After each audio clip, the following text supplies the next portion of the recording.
बहुत समय पहले की बात है। एक अकेला हाथी एक अजीब जंगल में बसने आया।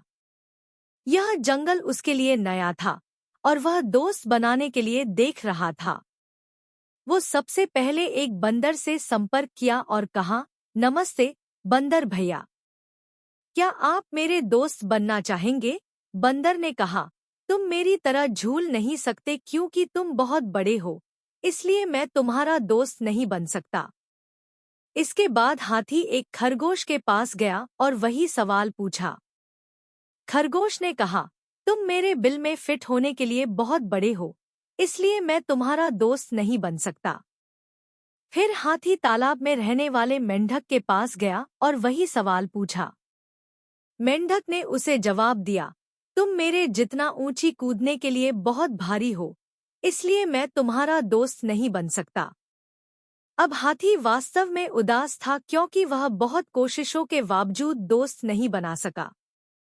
फिर एक दिन सभी जानवरों को जंगल में इधर-उधर दौड़ रहे थे। ये देखकर हाथी ने दौड़ रहे एक भालू से पूछा कि इस उपद्रव के पीछे का कारण क्या है।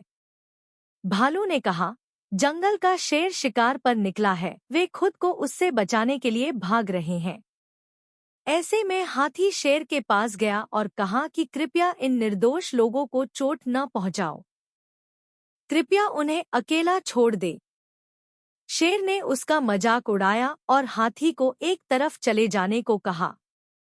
तभी हाथी को गुस्सा आ गया और उसने शेर को उसकी सारी ताकत लगाकर धक्का दे दिया, जिससे वह घायल हो गया और वहां से भाग खड़ा हुआ।